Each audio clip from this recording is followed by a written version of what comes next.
Dark School presents percentages. Percent means per 100 or for every 100. So if we say 80% of the students in a class are boys,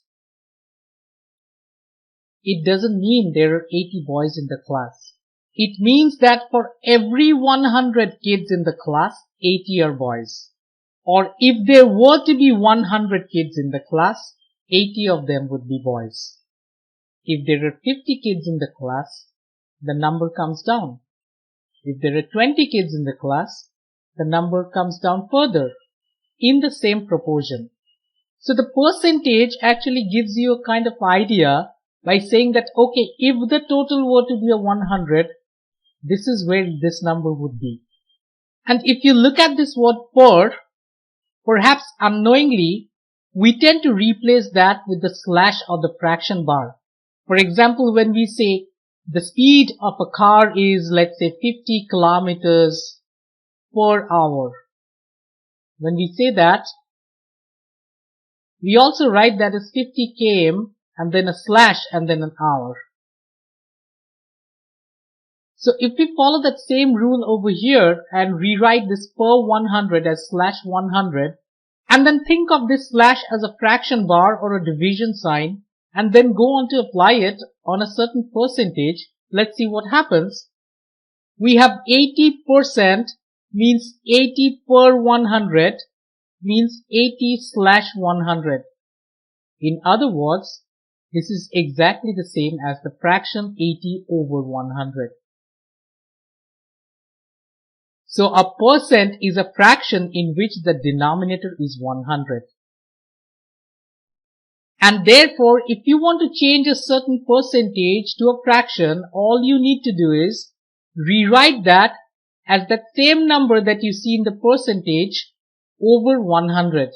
And then, of course, go on to simplify that fraction. If you can reduce, go ahead. Otherwise, that is the fraction for that given percentage. Equivalent fraction for that percentage. In this case, 80 over 100 can be reduced, can be simplified, because they do have common factors between them.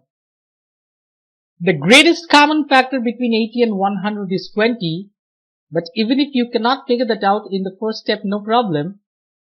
You could at least figure out that, okay, because both these numbers end in a 0, 10 must be a common factor between them.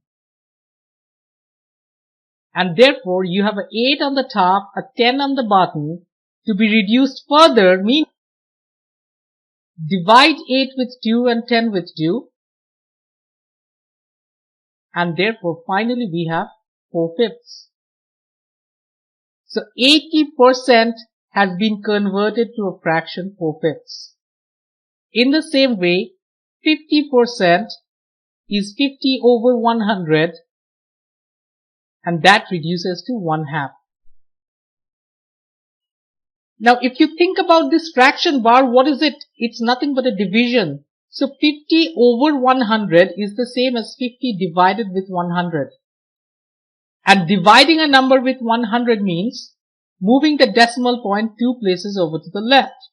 And therefore, 50 over 100, this fraction that is equivalent to 50%, is also equivalent to the decimal 0.5 or 0.50. And in the same way, 80 over 100, the fraction, which is equivalent to 80%, is same as the decimal number 0.80 or 0.8. You may or may not add zeros in the end of a decimal number, it doesn't matter. So any percentage can be expressed as a fraction as well as a decimal number. And given a decimal number, if you want to change it to a percentage, all you need to do is just go the other way. From a percentage to a decimal number, you are dividing with 100. If you're given the decimal number and you want the percentage back, you times or multiply the given decimal number with 100. The decimal number 0.38 is equivalent to 38%.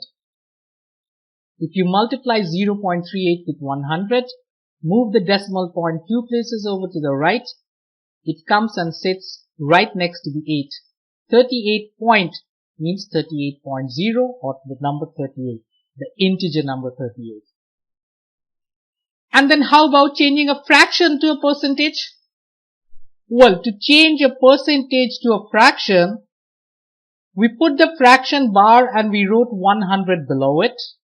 And therefore this time we are going to do the opposite.